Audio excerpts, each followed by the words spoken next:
Pacayal in Chiapas.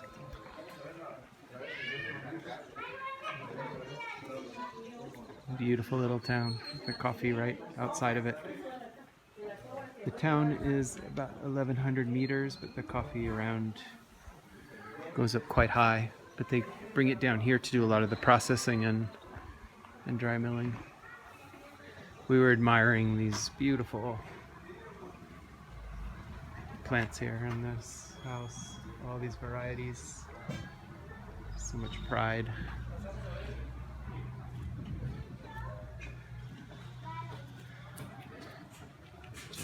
You want to see the web now? Yeah.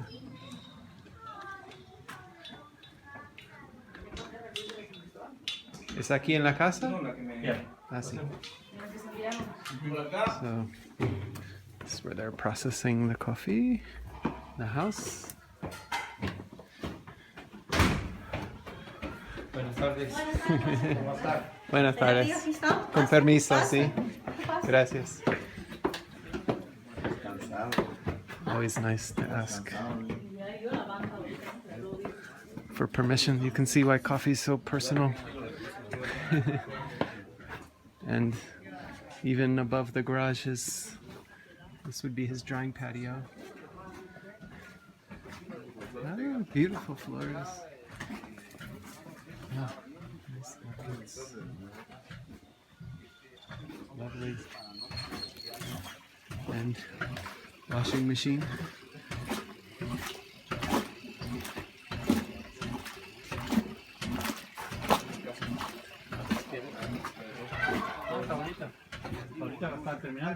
And using the top of the house as patio. Bougainvillea. You can see the neighbor has natural coffee, which could be unripes. They just sell locally. They select out, and then here they're drying some wet process, and the little pile there is like seconds. And if you, so pretty, the flowers.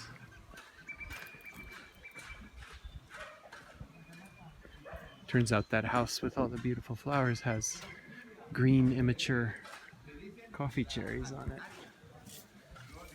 Immatures, huh? Yeah. So there, that green that looks like a lawn is actually green immature coffee cherries. So, whole nother level to this city.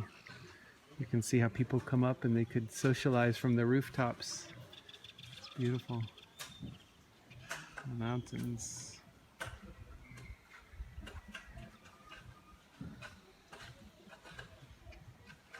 Chuchamatanes, the mountains right behind there.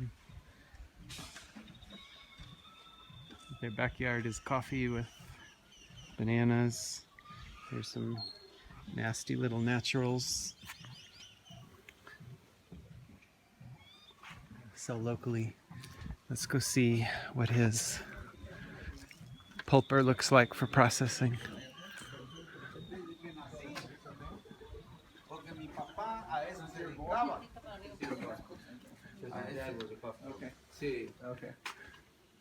A eso se dedicaba y nosotros seguimos. Desde chamaco se iban a cortar. Desde chamaco íbamos a cortar y a This is fermentation.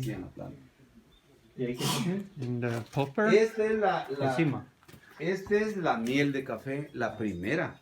Entonces la guardo porque con eso estoy fumigando con el This is triple old one. 20 y me está dando resultados. Está verde la mata y con no roya. Yeah. So people are using This the is the honey, the water of the pulping. Uh-huh. They're keeping it and they're spraying with it because it sticks to the leaf better. So they're finding that for Roya. Y aquí está la pulp. A ese le Interesting. echamos cal ya. De ahí ya la sacamos y ya lo llevamos al capital, le echamos. This is for the Abrimos compost, the pulp. un Right ¿cómo in le the llamamos? house. Una zanjita arriba. Y ahí ya lo llenamos de ese, un canasto. Y ahí Using cal para Sí, es tortilla. mejor. ese es el café que llevó mi esposa. Sí, Ese lo retrían para sí. echarle nosotros. Entonces no es para maíz, Eso. También maíz, sí, sí. para maíz, para puercos, lo muele todo. Así está. Ahí arriba tengo el semillero. So he has Pura a- Oh, semilla. see? Sí, ya So he has para a trasplantarlo a la bolsa. nursery.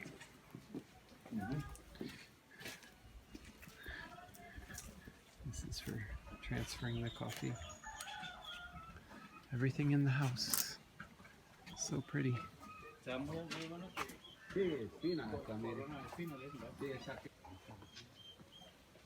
This is above the town of Pacayal. In the coffee garden, rather low grown, but it's his nursery too. The co-op director, Filio. He has some really wonderful smelling plants here in bloom. Fantastic smell.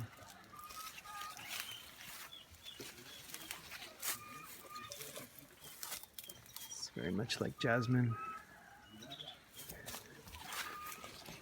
Excuse me, I have to smell. It's beautiful.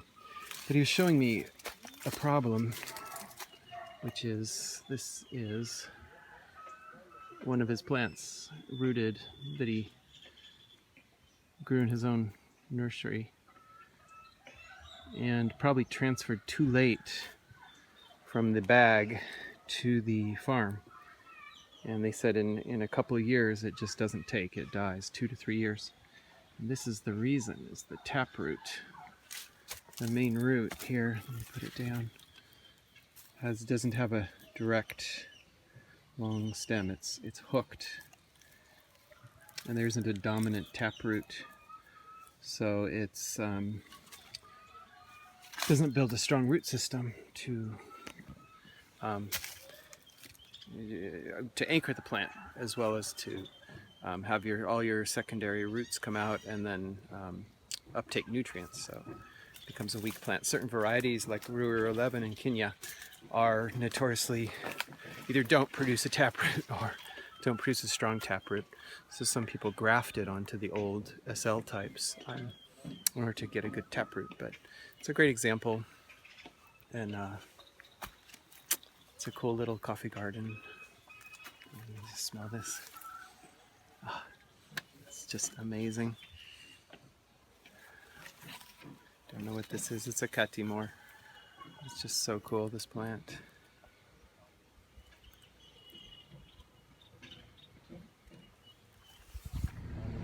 This is actually the ridge is Guatemala. Here we are driving up the road, and there's the police patrolling.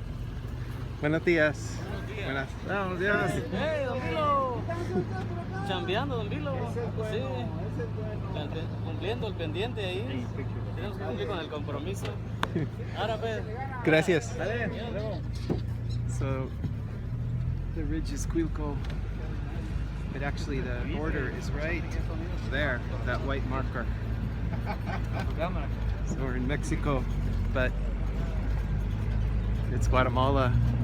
Now, what sense does it make that the coffee, one is sold as Mexico, one is sold at Guatemala? The access to the market's different, the pricing's different, but the coffee tree doesn't know its nationality. So,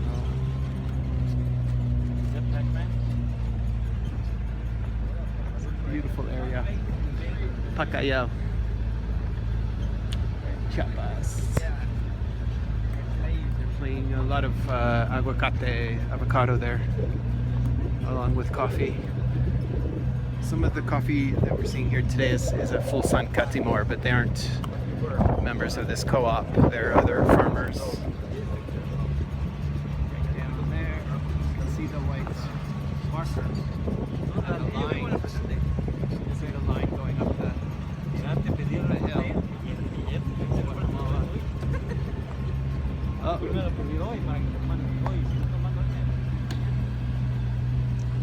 And here's the limits. The line comes right down here. And there we are. Límite de los Estados Unidos Mexicanos. That shack is Guatemala.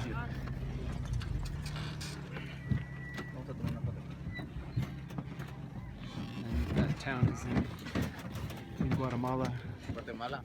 Sí. En Guatemala.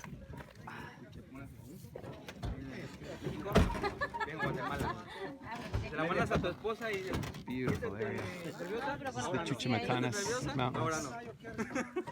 I've spent so much time on the other side of this border looking at this, looking at it from this side. So it's time to look at it the other way. See what quality there is here from the Chiapas coffees right here.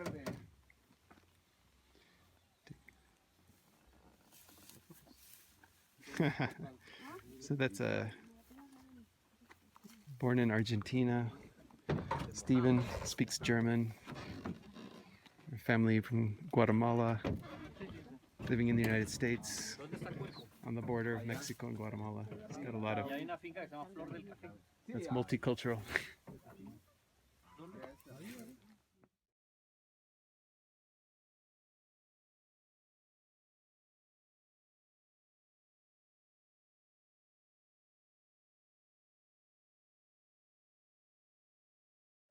Las plantaciones, pero es puro catimor Y puro fertilizante también. y fertilizante también. Entonces Aquí pierden la el pulpa orgánico. es la que se le echa, la pulpa y fumigada con la miel de café. Unos dicen que es bueno, otros dicen que no, pero con eso nos está dando efecto. Pero ya humificada con la... Sí, ya preparada. ya Desinfectada. como orgánico. Ahí So estamos. he says that they have in this parcel they have 500 catimor plants that they planted 2 years ago. The government gave away. And so the best thing is for them to rip on and put coffee is going to produce. But that's kind of a hard sell. So the other is when they harvest it, to harvest the catimor separately and not mix it. Which is hard to do too. No, but you know, it's a small holder. I mean, he's got I mean, he's not going to get any more money for it. not for the catimor. Yeah. Well, period. I mean, Well, he might unless he's giving money for that. So they're talking about replanting on this farm, and literally that's the border. The white markers and the line is the border, and I'm on it right now. This is the space. This coffee here is in Guatemala. That is a Huehuetenango coffee. This coffee here is a Mexico. It's a Chiapas coffee. So I don't think the tree knows which country it's in. But what we're just talking about there with Stephen and Ian and the Aurelio, who's the head of the cooperative from Pacayal, is the choices farmers have when they're planting, and that they were given catimor for free from the government to plant, so they planted it. So here we are on the farm of Adelphio, who is back there with the machete, and we've entered, that's the, right over this little bush is the empty little border line, and this is his farm, and it is really amazing. See all this Arabica typica coffee, and replanting in Typica, Bourbon, and Caturra, but you have these catimors. So this is a Bourbon. It could be a Caturra, but I believe it's a Bourbon. And let me see. This actually looks like a Mundo Novo to me. But I think right up here, if I can... Oh, excuse me. I'm waiting for the day I make a video and fall over. I don't know if it'll be funny or not. Jeez. This is a catimor right here. So what we're talking about is what's the practicality. You could either take them out, or which is not good for the farmer, or he could try to select them separately, pick them separately, which is also quite difficult. But at 1,750 meters, at a real chance here at high quality. So his recommendations are different than for other people. Now I wonder what that is. Listen.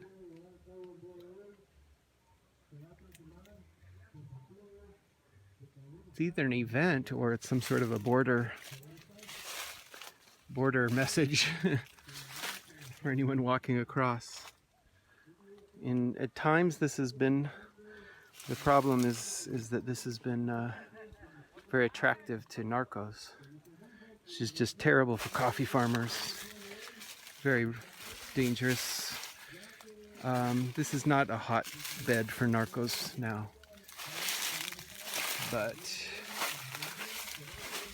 you have to be aware. There, okay.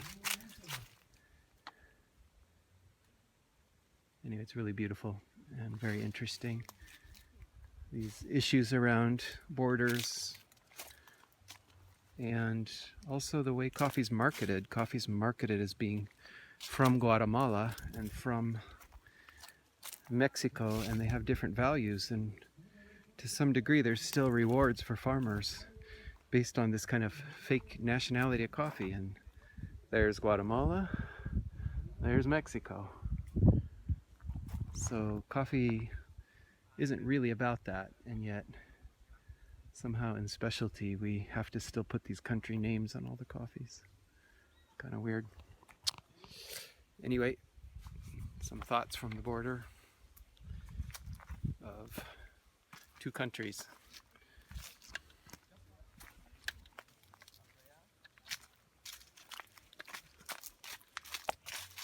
I'm trying to have some other thoughts, but I think I've exhausted my brain from all this travel, so no more.